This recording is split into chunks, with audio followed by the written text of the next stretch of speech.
গোটা পৃথিবীতে এখন মুমিনের ঈমান নিয়ে খেলা হচ্ছে। মুমিনের ঈমানের অবস্থা নিয়ে এখন তারা তামাশা করতেছে গোটা পৃথিবী। ওরা টেস্ট করতেছে মুমিন কি জীবন্ত মুমিন না মুমিনগুলি মরা মুমিন। গোটা পৃথিবীর ইহুদি খ্রিস্টান আর হিন্দুরা এখন পরীক্ষা করতেছে আমাকে। এটা আমার রাসূলের কথা। মরে দেখো তোমার শান, তোমার মর্যাদা, তোমার অবস্থান, তোমার ক্ষমতা, তোমার অর্থ, মরে দেখো। তুমি যদি নিজের জীবনকে মূল্যায়ন করতে না পারো, আল্লাহ যেটা বলেছেন ইল্লাল্লাযীনা আমানু, যদি ইমানদার না হয় মরো, তুমি কতটুকু ক্ষমতা, তোমার কতটুকু অর্থ, তোমার কতটুকু গাম্ভীর্যতা, তোমার কত মর্যাদা। ফেরাউন, সাদ্দাত, নমরুদ তো দুনিয়াতে থাকতে পারে নাই। কথা ঠিক আছে কিনা বলেন? ফেরাউন, সাদ্দাত, নমরুদ তো দুনিয়াতে নাই।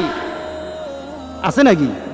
ফেরাউনের বাড়ি আছে, সাদ্দাতের বাড়ি আছে, সম্পদ ছিল কিনা বলেন?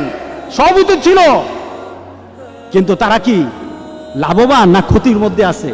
ক্ষতির মধ্যে আছে। আল্লাহু আকবার, আল্লাহু আকবার। ইল্লাল্লাযীনা আমানু, যারা ঈমানদার, আল্লাহ বলেন তার কোনো ক্ষতি হবে না। একটা মুমিন যদি চিন্তা করে আমি এখানে কেন আসলাম, কেন এলাম পৃথিবীতে, আমাকে কি করতে হবে, আর আমার পরবর্তী ডেস্টিনেশন কোথায়, আমি পরবর্তীতে কোথায় যাব, এই তিনটা চিন্তা কোনো বান্দা যদি ধারণ করে, আল্লাহ সুবহানাহু ওয়া তাআলা তার আখিরাতকে গুছিয়ে দিবেন। আমাদের জীবনটা কেমন, আমাদের জীবনটা সম্পর্কে আমরা কি চিন্তা করতে পারি? কোনো ব্যক্তি হাতের মধ্যে বরফ নিল, বরফটা হাতে ধরে রাখলে সে যতক্ষণ পর্যন্ত বরফের দিকে তাকিয়ে থাকে, সে চিন্তা করে আমার ব্যবসা হবে, আমার হাতে বরফ আছে। বলেন তো দেখি বরফ কি থাকবে? হ্যাঁ, ধরে রাখুন তো বরফ, কতক্ষণ পর কি হবে? বরফ আর পাওয়া যাবে না, বরফ আর থাকবে না তার হাতে। মানুষের জীবনটা তেমন। আপনি বরফ হাতে নিয়ে রেখেছেন, আপনার জীবনটা একটা বরফের মতো, হাতে বরফ, আপনার বরফ কিন্তু গলে যাচ্ছে। কিভাবে যাচ্ছে? এক একটা মুহররম মাস চলে আসে, 1441 সাল ছিল, চলে গেছে, বরফ গলে গেছে। 1442 সাল এসেছে, আনন্দ হওয়ার কিছু নেই, বরফ কিন্তু গলে গেছে। সুবহানাল্লাহ, আপনার বরফ কিন্তু গলছে। একজনকে বলা হলো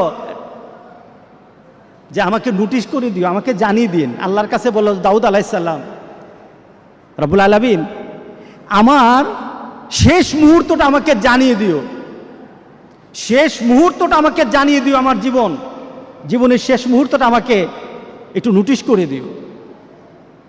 আজরাইল আলাইহিস সালাম উপস্থিত। কি ব্যাপার?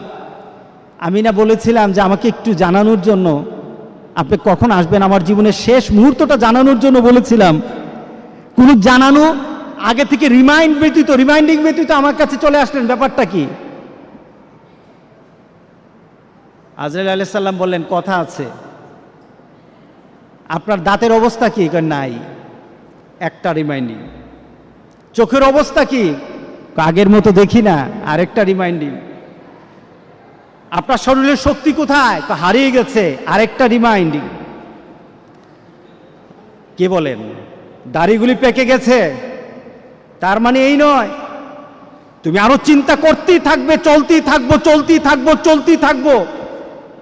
আমার জীবনের গতি আছে, চলতে থাকবো, তা নয়, বরং তোমার প্রত্যেকটা জিনিসের মধ্যে নোটিশ করে করে জানানো হচ্ছে তোমার জীবন কিন্তু শেষের দিকে। এটাই তো আমাদের বৎসর গণনা, এটাই তো আমাদের জীবনের গণনা, এটাই তো আমার নতুন বৎসর আমাকে এই সংবাদ দেয়। এই নতুন বৎসর হয়তো তোমার জন্য আরেকটা বৎসরের সুসংবাদ নিয়ে আসবে, অথবা তোমার এই বৎসরটাই শেষ বৎসর। তোমার 1441 হিজরি ছিল অনেকের জন্য আবার আনন্দের বিষয়। কাদের জন্য আনন্দ? কে আনন্দ করতে পারবে? 1441 সালের মধ্যে যারা এসেছে, যারা ছিল, আজকে যারা নেই, তাদের মধ্যে কাদের আনন্দ? তাদেরই আনন্দ যারা আল্লাহ সুবহানাহু ওয়া তাআলার সেই কথার সাথে নিজেকে মিলিয়ে নিয়েছে। ওয়ালাস, সময়ের কসম,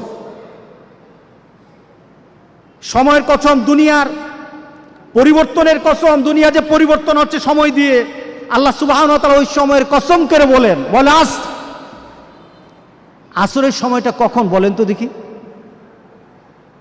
বেলার, দিনের শেষ বেলা, দিনের শেষ বেলা, ওই সময়টার নাম কি? এরপরে কি হয়? গুরুব, ডুবে যায়। এরপর কি হয়? মাগরিব। মাগরিব না? দেখুন আল্লাহ সুবহানাহু ওয়া তাআলা আসরের নামটা নিলেন সময়কে বলার জন্য, অর্থাৎ সময়টা তোমার এত কম, তোমার সময়টা এত কম, তুমি আসরের সময় মাত্র আছো, একটু পরে কিন্তু সূর্য ডুবে যাবে। তোমার জীবনটা আসরের মতো, একটু পরে কিন্তু তোমার মাগরিব চলে আসবে। অর্থাৎ তোমার জীবনের যে সূর্যটা আছে, সূর্যটা কিন্তু প্রান্তে চলে এসেছে। তুমি সব সময়, তোমার জন্ম থেকে তুমি জীবনের প্রান্তে আছো, ডুবে যাবে একটু পরে মাগরিব হয়ে যাবে। এটাই তোমার জীবন, ঠিক না? আসরের থেকে মাগরিব কতটুকু সময়? অল্প সময়। আল্লাহু আকবার, আল্লাহু আকবার, আল্লাহু আকবার। আল্লাহ কি তুলনা দিলেন বলে আজ। এখন মিলিয়ে নেন, আপনার আমার জীবনকে এখন মিলাই। আল্লাহ বলছেন ইন্নাল ইনসানা লাফি খুসর। প্রত্যেকটি মানুষ, প্রত্যেকটি মানব, ইনসান বলা হয়েছে, হিউম্যান কাইন্ড, প্রত্যেকটি মানুষ আল্লাহ বলছেন ক্ষতিগ্রস্ত, সবাই ক্ষতির মধ্যে আছে। আমরা ক্ষতিতে আছি কিনা বলেন? গত বছর 1441 সাল যখন আসে, আপনার দেহের মধ্যে কিন্তু একটু শক্তি ছিল, ভালো অবস্থা ছিল। 41-এর মাঝেই বিশাল পরিবর্তন হয়ে গেল গোটা পৃথিবীর।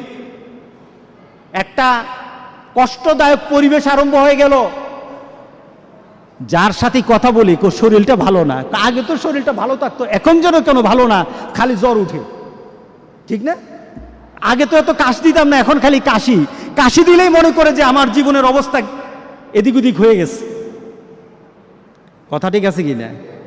তার মানে কি, আপনি 1441 সাল থেকে এখন আপনি এমন জীবনে চলে আসছেন, আপনি নিজেকে প্রশ্ন করে বলতেছেন আমি ক্ষতিগ্রস্তের মধ্যে, আমার দেহ নষ্ট হয়ে যাচ্ছে, আমার দেহের পরিবর্তন চলে আসতেছে, আমি দুর্বল হয়ে যাচ্ছি, আমার চিন্তা চেতনায় দুর্বল হচ্ছি, আমার ভাবনাতে দুর্বল হচ্ছি, আমি আমলে দুর্বল হয়ে যাচ্ছি। আগের মানুষগুলির আমল শুনলে চোখে পানি চলে আসে, আমি করতে পারছি না, আমি ক্ষতিগ্রস্ত। কে বলেছেন? আল্লাহ সুবহানাহু ওয়া তাআলা বলেছেন ইন্নাল ইনসানা লাফি খুসর। পড়েন, ইন্নাল ইনসানা লাফি খুসর। আল্লাহ বলেন না, আমার কিছু বান্দাকে আমি কিন্তু ক্ষতির মধ্যে ফেলে দেব না। আমরা কি পড়তে চাই বলেন তো দেখি? আমরা কি পড়তে চাই যে আল্লাহ বলেছেন আমার কিছু বান্দাকে, তার জীবন, তার যৌবন, তার জীবনের সকল কর্ম, তার আখিরাতকে আমি ক্ষতিগ্রস্তের মধ্যে ফেলে দেব না? আল্লাহু আকবার বলি। আমি তাকে ক্ষতি করব না, দুনিয়া তো ক্ষতি করব না, আখিরাত তো তার ক্ষতি হবে না। ইল্লাল্লাযীনা আমানু ওয়া আমিলুস সালিহাত। মিলিয়ে নেন, ঈমান, যার ঈমান আছে, কি আছে বলেন? আমাদের ঈমান আছে কিনা বলেন? আছে, আলহামদুলিল্লাহ। ঈমানটা কেমন? রাসূল সাল্লাল্লাহু আলাইহি সাল্লামের ঈমানের ব্যাপারে বললেন এমন একটা সময় আমার উম্মতরা পড়ে যাবে, আমার উম্মতরা এমন একটা সময় পড়ে যাবে, তখন হাতের মধ্যে জ্বলন্ত আগুন রাখা, জ্বলন্ত কয়লার আগুন রাখা সহজ হবে, কিন্তু আমার উম্মতগুলির ঈমান বাঁচানো তত কঠিন হয়ে যাবে।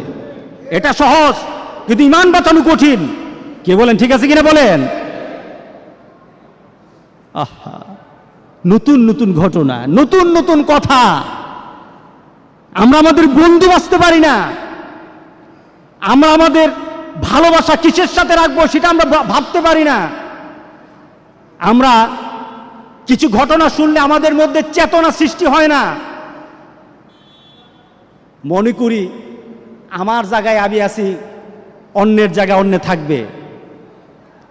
কঠিন, হাতে জ্বলন্ত কয়লা রাখা কঠিন, সহজ হবে। রাসূল বলেছেন ঈমান বাঁচানো কঠিন। আর এটার সময় এখন 1441 সাল চলে গেছে, ক্ষতি হবে না। 1442 সাল চলে যাবে, ক্ষতি হবে না। 1443 সালে সে থাকলে থাকুক, আমার ফয়সালা, আল্লাহর ফয়সালা। আল্লাহ বলেন আমার ফয়সালা হবে। কিন্তু তার মধ্যে যদি ঈমান থাকে তার কোনো ক্ষতি হবে না।